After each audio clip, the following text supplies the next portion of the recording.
ऐ चापी के मुसलमानों, और मैं खास करके कहता हूं ऐ भारतीय मुसलमानों, ऐ इंडियन मुसलमानों, गौर से सुनो। अगर तुम्हें नागरिकता नहीं दी जा रही है और तुम्हारे नागरिकता ना लेने की वजह से अगर भारत में खून खराबा बंद हो रहा है, अगर नागरिकता ना मिलने की वजह से, अगर मुसलमानों को नागरिकता ना मिलने की वजह से भारत में हमला और खून खराबा बंद हो रहा है, तो ऐ 30 करोड़ मुसलमानों, तुम नागरिकता ना लो लेकिन नबी के तालीम को तुम जिंदा करो, खून खराबे को बंद कर दो। ऐ मुसलमानों, अगर हमारे नागरिकता ना लेने से भारत में जैनी, पारसी, बुद्धिस्ट, ईसाई सबकी जान बच रही है, खून खराबा बंद हो रहा है, तो बंद कर दीजिए, नागरिकता मत लीजिए। अरे दुनिया की नागरिकता लेकर के क्या करेंगे? आखिरत की नागरिकता को आप देखिए, दुनिया में आप क्या करेंगे? अगर हमारी नागरिकता ना मिलने की वजह से भारत में, इंडिया में खून खराबा बंद हो रहा है, तो मुसलमानों अल्हम्दुलिल्लाह पढ़ दो, ना लो तुम नागरिकता। यह है नबी की तालीम, यह है इस्लाम की तालीम कि अगर तुम्हें झुक जाने से एक मामला हल हो रहा है तो तुम झुक जाओ, थोड़ा नीचा हो जाओ। मुझे मालूम है बहुत से लोग ऐसे हैं कि एक मदरसा है और एक मदरसा खोल दिए। क्यों? ये लोग हमारी बात नहीं सुन रहे हैं, ये कमेटी हमारी बात नहीं सुन रही है, हम अलग से एक मदरसा कायम कर दिए। मेरे भाइयों, इसी में तो हम मुसलमान मर गए। अब बीजेपी की हुकूमत आएगी ना, सबको काट के खाएगी। हाँ, तेरे मौलवी के पीछे मेरी नमाज नहीं, मेरे मौलवी के पीछे तेरी नमाज नहीं, तेरे इमाम के पीछे मेरी नमाज नहीं, मेरे इमाम के पीछे तेरी नमाज नहीं, तेरी मस्जिद में मेरी नमाज नहीं, मेरी मस्जिद में तेरी नमाज नहीं। यही करके मुसलमान तो मरे हैं। ए, तू हमारी बात नहीं सुन रहा, अलग से एक मदरसा खोल दिया। नहीं, ऐ चापी के मुसलमानों, एक मदरसा है, झगड़ा हुआ है, इख्तिलाफ हुआ है, अगर किसी को झुकने की बारी आ रही है तो थोड़ा सा झुक जाइए, लेकिन दो दो मदरसे कायम मत कीजिए। एक पर अगर आप चलेंगे तो मजबूती के साथ चलेंगे। ये तो इस्लाम की तालीम है। जहां तक हमारे ऊपर सवाल उठ रहा है, अभी मौलाना बता रहे थे कि ये लोग मंदिर को तोड़ करके मस्जिद बनाए हैं। 1926 के अंदर जब बाबर बादशाह विराजमान हुआ था, आपको मालूम है, उस वक्त बाबरी मस्जिद को जब बनाया गया तो मेरे भाइयों वहां पर, और आज कोर्ट भी ये दिखा रही है कि हिंदू समुदाय मंदिर साबित नहीं कर पाए।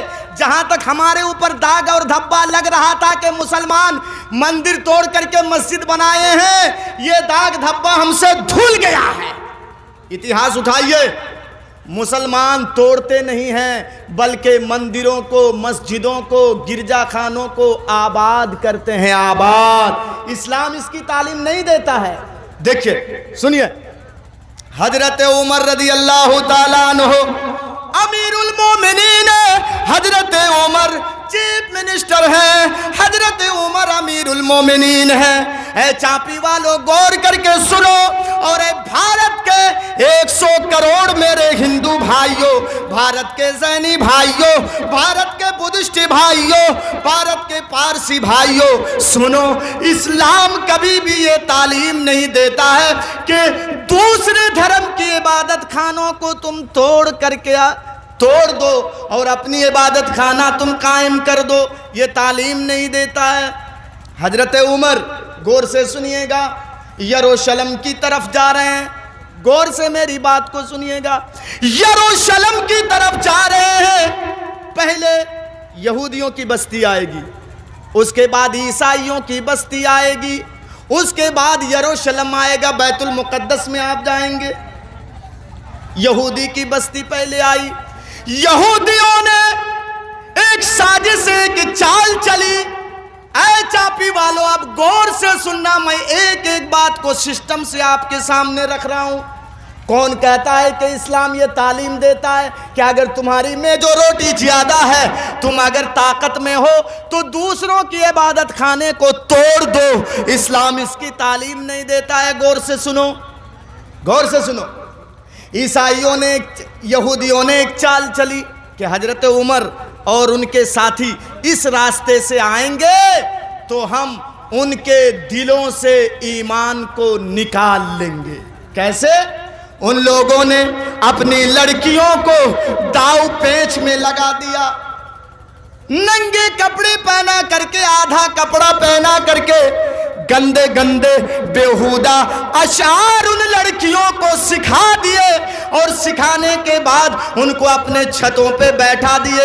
यहाँ बैठे रहो, जब उमर और उनके साथी इस रास्ते से जाएंगे तो तुम गंदे गंदे अशार पढ़ करके उनको अपनी तरफ माइल करना, और अगर उमर का एक भी साथी तुम्हारे पास आ जाए और अपना मुंह काला कर ले तो हम समझ जाएंगे, कामयाब हो जाएंगे कि उमर के साथियों के दिल से हमने ईमान को निकाल लिया है।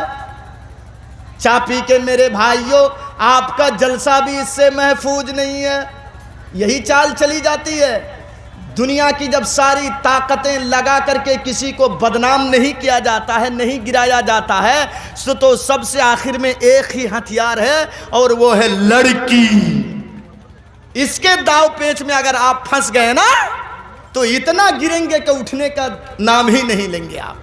ये आपका जलसा भी इससे महफूज नहीं है।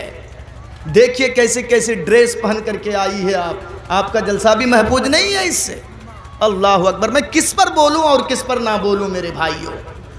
जितना शॉर्ट और जितना कम कपड़ा पहनती है, नौजवानों की तरफ से फिर आवाज़ आती है हल मिन मजीद, हल मिन मजीद। ये भी ज़्यादा है, ये भी ज़्यादा है, और कम होना चाहिए, और कम होना चाहिए। और आजकल तो ये फैशन बन गया है, जो जितना कम कपड़ा पहन के सामने आएगी उसको उतना ही बड़ा अवार्ड मिलेगा, अवार्ड मिलेगा उसको उतना ही बड़ा।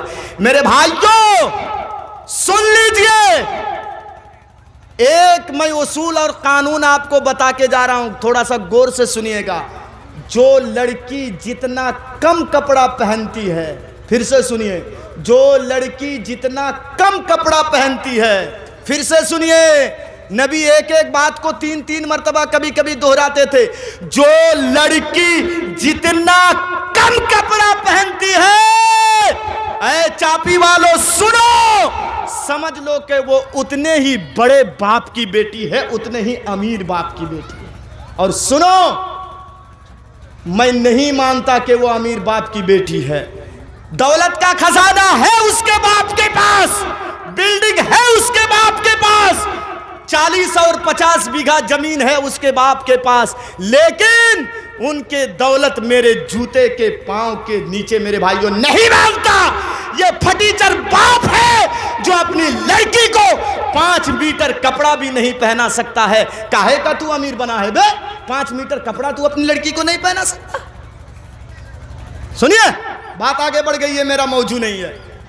तो यहूदियों ने दाव पेच में लगा दिया, उमर के साथियों के दिल से ईमान निकालना है। हजरत उमर के किसी जासूस ने बता दिया कि यहूदी ये साजिश बनाए हैं। हजरत उमर ने फौरन मीटिंग बुला दी, मीटिंग बुला दी हजरत उमर ने। कहा है हम क्या करेंगे, ऐसी ऐसी बात है, यहूदी ये चाल चल रहे हैं। तो कुछ लोगों ने मशवरा दिया कि अमीरुल मोमिनीन, हम रास्ता क्रॉस कर देते हैं, रास्ता बदल देते हैं, उस रास्ते से नहीं जाएंगे, दूसरे रास्ते से जाएंगे। ये देखिए, दूसरे रास्ते से हम जाएंगे। लेकिन हजरत उमर ने कहा नहीं, वो हमारे दिलों से ईमान को निकालना चाहते हैं, हम उनको अपने ईमान की पुख्तगी दिखाएंगे। ये देखिए, अल्लाहु अकबर, हम उसी रास्ते से जाएंगे। सुनो, जब तुम उस रास्ते से गुजरोगे तो वकुल्लिल मुमिनीना यगुद्दू मिन अबसारिहिम व यहफदू फुरूजहुम, ये आयत तिलावत करते हुए गुजरना। और मैं अमीरुल मोमिनीन हूँ, अमीर आगे आगे रहता है, लेकिन आज मैं पीछे पीछे चलूंगा और मैं देखूंगा कि किसी की निगाह उन छत के ऊपर बैठी हुई लड़कियों की तरफ अगर उठी तो उमर की तलवार उसके गर्दन पे चल जाएगी। अल्लाह अकबर। ये उमर मालूम है ना, आप लोग नाम सुन रहे हैं, ये हीरो थे, हीरो। जब मुसलमान नहीं हुए थे तो काफिरों के हीरो थे, और जब मुसलमान हो गए तो मुसलमानों के हीरो बन गए।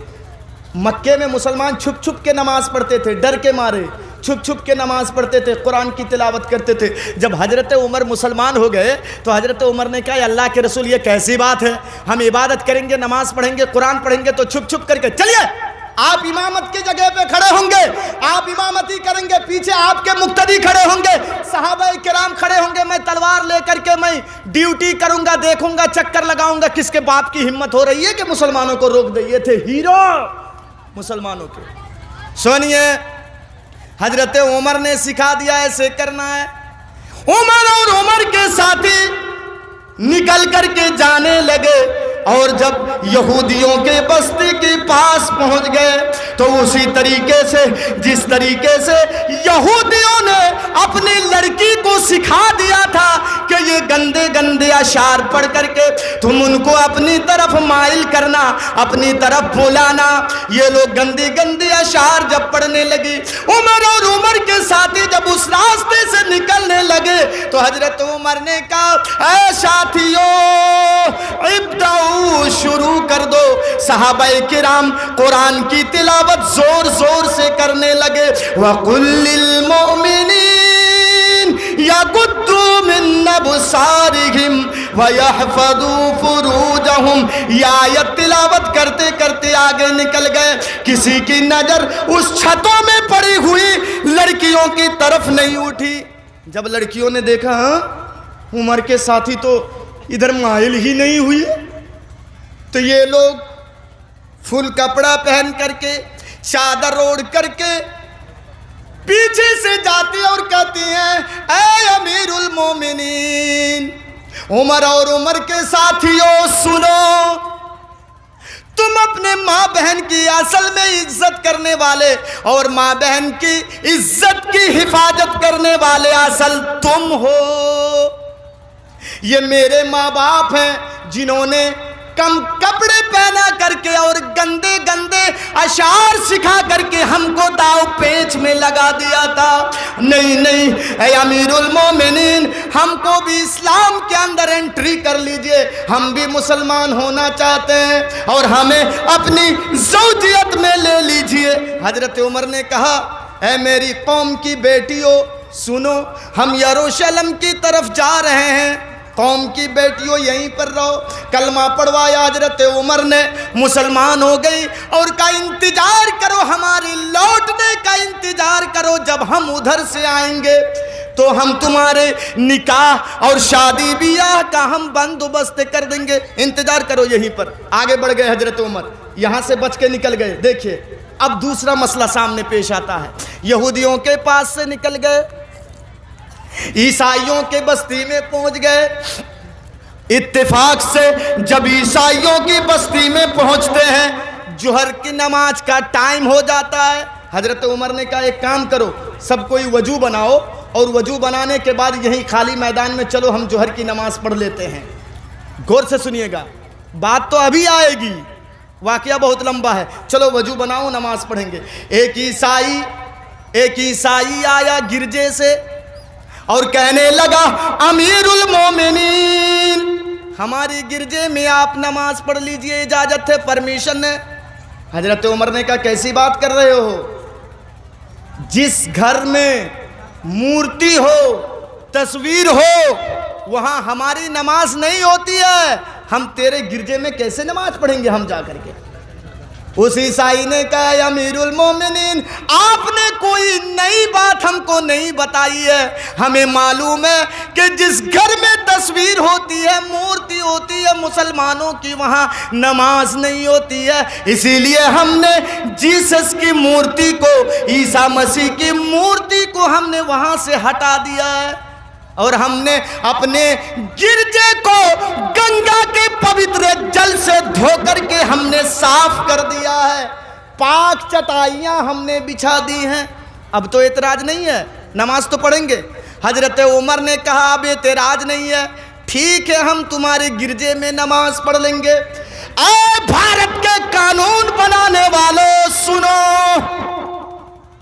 सीए का कानून लाने वालों गौर से सुनो, एनआरसी का कानून लाने वालों तुम भी गौर से सुनो, किसानों को परेशान करने वालों गौर से सुनो। हजरत उमर गिरजे में दाखिल हो गए। मुसल्ला इमामत पे हजरत उमर खड़े हो गए। खड़े होने के बाद अल्लाहू अकबर कह करके अब सीने पे हाथ ही बांधने वाले थे कि हजरत उमर के दिमाग में कोई कुछ ख्याल आया और हजरत उमर ने कहा, साथियों निकल जाओ, यहां से निकल जाओ, निकल जाओ, इस गिरजे में हम नमाज नहीं पढ़ेंगे। निकल गए, खाली मैदान में चले गए, अपनी अपनी चादरें बिछा दी और बिछा करके खाली मैदान में, चटियल मैदान में नमाज अदा की, जोहर की। चापी वालों, भारत में कानून बनाने वालों, सुनो, हिंदुस्तान में 30 करोड़ मुसलमानों को परेशान करने के चक्कर में 100 करोड़ हिंदू भाइयों को भी तुम परेशान कर रहे हो। पेट्रोल के कीमत को बढ़ा करके, गैस की कीमत को बढ़ा करके तुम क्या कहते हो कि सिर्फ भारत के 30 करोड़ मुसलमान परेशान होंगे? नहीं नहीं, जब आटा पीसने के लिए मशीन में ले जाएंगे आप, आटा जब मशीन में डालेंगे, अगर जौ है तो जौ को भी उसमें पीस दिया जाता है। ऐसी बात नहीं कि मुसलमान 91 और 94 रुपये लीटर पेट्रोल ले रहा है और 55 रुपये लीटर हमारे हिंदू भाइयों को मिल रहा है। ऐसी बात नहीं है। नमाज पढ़ने के बाद जब हजरत उमर सलाम फेर दिए, हजरत उमर जब सलाम फेरते हैं, अस्सलामु अलैकुम व रहमतुल्लाह, अस्सलामु अलैकुम व रहमतुल्लाह, वो ईसाई आता है गिरजे से, आकर के कहता है, अमीरुल मोमिनीन, आप हमारे गिरजे से क्यों निकल गए? आपने हमको छोटा कर दिया, इंसल्ट कर दिया, आपने हमारा अपमान किया, आप हमारे गिरजे में क्यों नमाज नहीं पढ़े? आपने हमारे गिरजे को नापाक समझा। हजरत उमर ने, ऐसा भी मानो सुनो, हजरत उमर ने उस ईसाई भाइयों को अपने गले से लगाया और लगाने के बाद कहा, ईसाई भाई तुम रोवो मत, हमने तुमको तुम्हारे गिरजे में नमाज ना पढ़ करके हमने तुम्हारे गिरजे का अपमान नहीं किया है, हमने तुमको इंसल्ट नहीं किया है, बल्कि हमने तो नमाज इसलिए नहीं पढ़ी कि कहीं अगर आज उमर नमाज पढ़ ले तो बाद में आने वाले लोग कहीं ये ना कहे कि ये पहले मस्जिद थी, ये मुसलमानों ने पहले ये मस्जिद थी, बाद में ईसाइयों ने इसको कब्जा कर लिया है। मेरे दिल में ख्याल आया बाद में आने वाले लोग इस गिरजे को अपना ना लें, ये तुम्हारी इबादत खाना है, तुम अपने हिसाब से इबादत करो। कौन कहता है? इस्लाम तो तालीम नहीं देता है कि किसी की इबादत खाने को तोड़ करके, किसी की इबादत खाने को तोड़ करके तुम अपनी इबादत खाने को वहां कायम करो। इस्लाम इसकी तालीम नहीं देता है। और किस किस चीज की मैं धुलाई करूं मेरे भाइयों? नहीं तालीम देता है इसकी। एक और चीज सुन लीजिए, उसके बाद मैं अपने असल मकसद की तरफ आ रहा हूं। हजरत अली का नाम सुना है ना? हजरत अली कौन है मालूम है? ये सिर्फ जलसा सुनने के लिए आते हैं, इनको मालूम नहीं रहता है। देखिए मेरे भाइयों, कुछ सीख के जाना चाहिए। नबी के दामाद हैं। दामाद समझे ना? क्या? जवाई, जवाई जिसको आप लोग बोलते हैं बांग्ला में, नबी के दामाद हैं ये। अच्छा, नबी ने कौन सी बेटी दी थी? नाम क्या था हजरत अली के साथ? हाँ, ज़ैनब, फातिमा। ये गौर करके सुनिएगा मेरे भाइयों, कुछ चीज़ें दीन की मालूम होना चाहिए आप लोगों को। बहुत से लोग आते हैं तकरीर करके चले जाते हैं, आप लोग भी ध्यान नहीं देते हैं। ये एक मौका है जब ये मस्जिद और मदरसे के जो जलसे आप कर रहे हैं, ये पिलर हैं, पिलर, खंबे, इसको अगर आप मजबूत कर दिए ना तो 2 मंजिला, 3 मंजिला, 5 मंजिला बिल्डिंग बना सकते हैं अगर पिलर मजबूत रहे तो। जब आप मदरसा चला रहे हैं, मस्जिद चला रहे हैं, तो कम से कम दीन की कुछ बातें आपको मालूम होना चाहिए। गौर से सुनिएगा। हजरत अली की एक दिरा, दिरा समझते हैं ना? नहीं समझते हैं।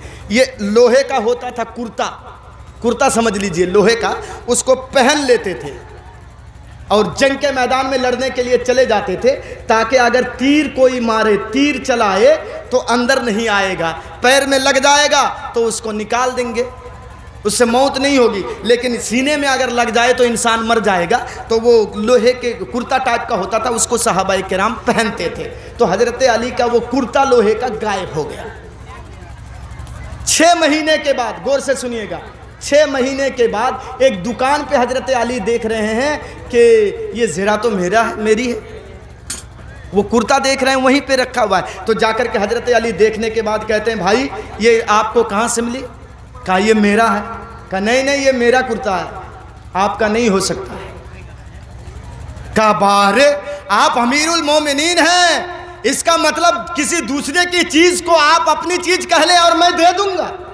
हजरत अली ने कहा देखो, होश से बात करो, अगर तुम सीधे सीधे नहीं दे रहे हो तो मैं अदालत में मुकदमा दायर करूंगा, वहां से मैं लूंगा।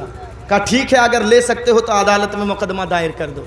गौर से सुनिएगा, और ये बात कहाँ जा रही है, आप समझदार हैं, मुझको खुल करके बोलने की जरूरत नहीं है। हजरत अली ने लिखित तौर पर मुकदमा दायर कर दिया कि मेरा कुर्ता फला फला के पास मैं देखा हूं, वो मुझे नहीं दे रहा है। अदालत में एक कटघरे के अंदर हजरत अली हैं, दूसरे के अंदर एक यहूदी है, दोनों खड़े हो गए। फैसला उसी दिन। आज कल की तरह ये 10-10 साल और 20-20 साल ये मुकदमे नहीं चलते थे, फैसला उसी दिन। काजी शोरे, जज कौन है? काजी शोरे, ये जज हैं, जज समझ लीजिए, सुप्रीम कोर्ट में ये मुकदमा दायर किया गया है। अमीरुल मोमिनीन कौन है? हजरत अली। जज किसने बनाया? अली ने। जज कौन है? काजी शोरे। गौर करके मेरी बात को सुनिएगा, अगर भूल जाएंगे तो फिर बात समझ नहीं आएगी। काजी साहब ने, जज साहब ने कहा, हजरत अली, ऐ यहूदी, ये कुर्ता, ये ज़रा किसकी है बोलो? कहा ये मेरी है। कहा दलील पेश करो। कहा है काजी साहब, जज साहब आप भूल रहे हैं, जिसके पास कोई चीज होती है तो वह उसी की मानी जाती है। अगर कोई दूसरा दावा करे तो उसको प्रूफ दिखाना पड़ता है। नहीं समझे आप? ये मोबाइल मेरे पास है, अभी ये कोई कहे कि ये किसका है तो मैं कहूँगा ये मेरा मोबाइल है, ये मेरे पास है। अगर आप कहें कि नहीं ये मोबाइल मेरा है तो आपको प्रूफ दिखाना पड़ेगा, आप कहाँ से खरीदे हैं, क्या किए हैं, ये सब ये मुकदमे में, ये कोर्ट में देखा जाता है। आप प्रूफ दिखाइए। आप भूल रहे हैं जज साहब, हजरत अली दावा कर रहे हैं कि मेरा है, तो वो दलील पेश करे, वो प्रूफ दिखाए कि उनका कुर्ता है। कहा ठीक, तो अली बोलो क्या कहना चाहते हो तुम अदालत में? हजरत अली ने कहा, क्या जज साहब देख लीजिए, उसमें फला फला फला ये निशानी है, देख लीजिए। फटाक से इधर से यहूदी ने कहा, जज साहब आज जो अदालत में हजरत अली जो निशानी बता रहे हैं, 2-4 दिन पहले वो अपने हाथ में लेकर के देख लिए थे, और आज जो निशानी अदालत में बता रहे हैं वो मेरे पास से लेकर के देखने के बाद वो बता रहे हैं। जज साहब ने कहा, अली तुम्हारे पास कोई गवाह है कि नहीं? कोई गवाह है कि नहीं? इसलिए कि यहूदी दलील पेश कर रहा है कि तुम उनके हाथ से लेने के बाद देख करके तुम बता रहे हो, लिहाजा तुम गवाह पेश करो। कहा हाँ मेरे पास गवाह है। अपने बेटे को बुलाया, हसन इधर आओ और गवाही दो। हसन ने जब गवाही दी तो जज साहब ने कहा, हजरत अली तुम गलती कर रहे हो, तुम भूल गए हो कि बाप के हक में बेटे की गवाही इस्लाम में काबिले कबूल नहीं है। इसलिए कि बाप को बचाने के खातिर बेटा वही बोलेगा जो बाप सिखाएगा, इसलिए बेटे की गवाही काबिले कबूल नहीं है, नहीं मानी जाएगी। कोई दूसरा गवाह है तो लाओ। कहाँ एक गवाह और है। का कौन? का मेरा गुलाम। गुलाम ने भी जब गवाही दी कि नहीं ये मेरे मालिक ही का कुर्ता है, जज साहब ने फिर कहा, आए हजरत अली फिर तुम गलती कर रहे हो, इसलिए कि गुलाम तो मालिक के मातहत में होता है और मालिक जो बुलवाता है वही गुलाम करता है, लिहाजा गुलाम की भी गवाही मालिक के हक में काबिले कबूल नहीं है, लिहाजा इसकी गवाही भी नहीं मानी जाएगी। हजरत अली कटघरे को छोड़ रहे हैं। जज साहब ने कहा, ऐ अली सबूत पेश करो, तुम यहां से क्यों जा रहे हो? तो हजरत अली ने कहा, जज साहब इन दोनों गवाहों के अलावा मेरे पास और कोई तीसरा गवाह नहीं है, इसलिए ये मुझको नहीं मिलेगा, मैं गवाह पेश नहीं कर सका। मेरे भाइयों गौर से सुनिए, ये बात कहाँ की मिसाल दे रहा हूँ मैं और कहाँ ले जाना चाहता हूँ, ये इस बात की दलील है कि हजरत अली के ज़माने तक मेरे भाइयों ये कोर्ट और अदालतें किसी के प्रेशर में काम नहीं करती थी, ये कोर्ट और अदालतें किसी के दबाव में काम नहीं करती थी जिस तरीके से आज दबाव में काम कर रही है। हजरत अली के ज़माने में कुरान और हदीस के मुआफिक फैसला हुआ करता था, प्रूफ देखा जाता था।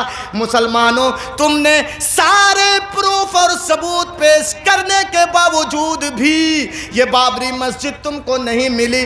मेरे भाइयों गौर से सुनिए, इनकी उल्टी गिनती शुरू हो चुकी है। अब ये जितना कानून लाएंगे, ये ला नहीं रहे बल्कि ऊपर वाला इन लोगों को कह रहा है कि लाओ ये कानून। मेरे भाइयों कहीं ऐसा ना हो कि मुसलमानों ने जो 850 साल तक हुकूमत की है, अगर ये लोग ज्यादा उछलेंगे कूदेंगे ना तो फिर से मुसलमानों की हुकूमत आएगी। घबराने की जरूरत नहीं है, ले लो मस्जिद तुम लेना चाहते हो ले लो। अरे खाना काबा जहां हज करने जाते हैं ना, खाना काबा के अंदर, बाहर नहीं। फिर गौर से सुनिए, खाना काबा के अंदर 360 मूर्तियां रखी हुई थी। कोई अमित शाह को जाकर के बोल दे ये पहले तेरे कब्जे में था, बाद में मुसलमानों ने कब्जा किया है। हाँ जी, इस्लाम का इतिहास है, तारीख है, पढ़ करके देखिए। जाहिलियत के ज़माने में खाने काबा में 360 मूर्तियां रखी हुई थी। अरे वो भी अंदर में, बाहर नहीं। अमित शाह से जाकर के कोई कहे ये पहले तुम्हारे कब्जे में था, है ताकत, बाद में मुसलमानों ने कब्जा किया है, जाके बोलो। नहीं मेरे भाइयों, ये इस्लाम की तालीम है। अपनी चीज होने के बावजूद भी प्रूफ हजरत अली नहीं दिखा पाए, उनको ये चीज नहीं मिली। और इस्लाम इंसाफ भी सिखाता है। इंसाफ का एक मिसाल देकर के मैं अपनी बात की तरफ, असल मकसद की तरफ आ रहा हूं, कोई भागिएगा नहीं। हजरत उमर बैतुल मुकद्दस की तरफ जा रहे हैं, गौर से सुनिएगा, बैतुल मुकद्दस की तरफ जा रहे हैं। ऊंट पर चढ़ करके, ट्रेन बस का जमाना नहीं था, मैंने बताया ना।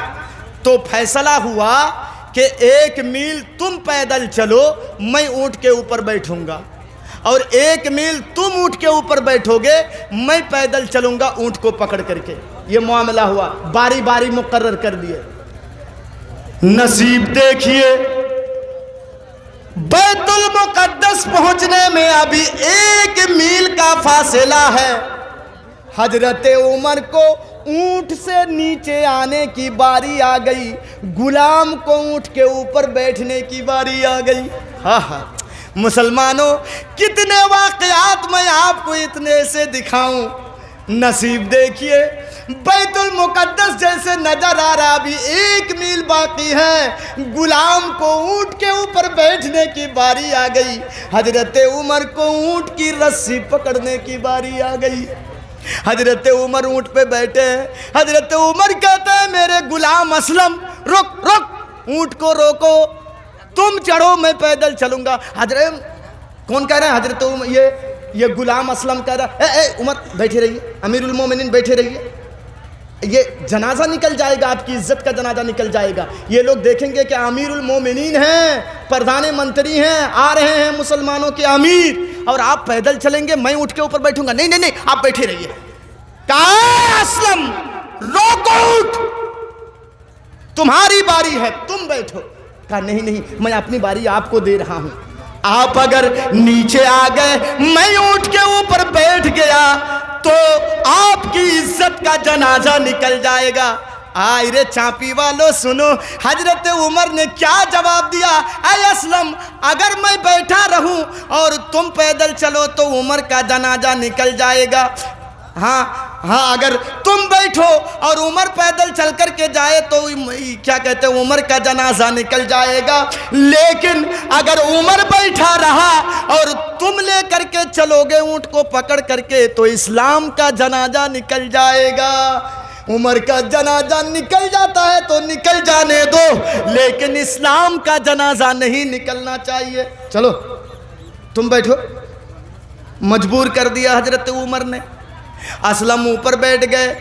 हजरत उमर ऊंट की रस्सी को पकड़ करके बैतुल मुक़द्दस पहुंच रहे हैं। लोग दूर से देख करके कहते हैं क्या मुसलमानों का अमीर यही है, इतना मजबूत और इतना दुलेर और बहादुर है कि पूरे अरब के अंदर इसने इस्लाम के परचम को लहरा दिया। लेकिन मुसलमान कहते हैं नहीं नहीं यहूदियों, ये नहीं, ये हमारे अमीरुल मोमिनीन नहीं है, बल्कि ऊंट की रस्सी को पकड़ करके जो पैदल चल रहे हैं वो हमारे अमीरुल मोमिनीन है। क्योंकि ऊंट के ऊपर बैठने की बारी असलम की उनके गुलाम की आ गई थी और उमर को ऊंट की रस्सी पकड़ने की बारी आ गई थी। उमर के इस इंसाफ को देख करके, उमर के इस अदलो इंसाफ को देख करके जितने यहूदी थे सब कलमा पढ़ करके मुसलमान हो गए। अशहदु अल्ला इलाहा इल्लल्लाहु व अशहदु अन्ना मुहम्मदन अब्दुहु व रसूलुहु। मेरे भाइयों, मैं समझता हूँ कि इतनी सारी चीज़ें जो आपके सामने मैं रखा ये काफ़ी है आपके लिए, लेकिन मैं आपको और एक चीज़ की तरफ इशारा कर दूं। ये वक्त बहुत डेंजर है।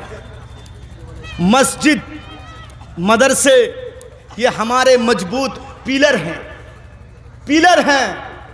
अगर पिलर को आप मजबूत करेंगे, इस खंभे को मजबूत करेंगे तो इनके ऊपर 2 मंजिला, 3 मंजिला, 5 मंजिला बिल्डिंग आप बना सकते हैं, मजबूत मजबूत बिल्डिंग आप बना सकते हैं।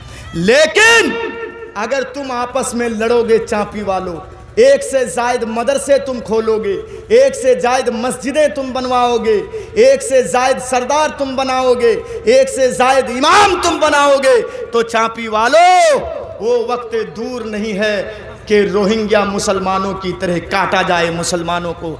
मेरे भाइयों, आज अगर मेरे भाइयों इस कुरान से आपको मोहब्बत है तो जितनी बातें मैंने कहा उसके ऊपर आप अमल करें। मस्जिदों को बांटे मत, मदरसे को बांटिए मत, सरदार जमात को अलग अलग मत कीजिए। मेरे भाइयों, ये कुरान आपको तालीम दे रहा है, वअतसिमू बिहब्लिल्लाहि जमीअन वला तफर्रकू।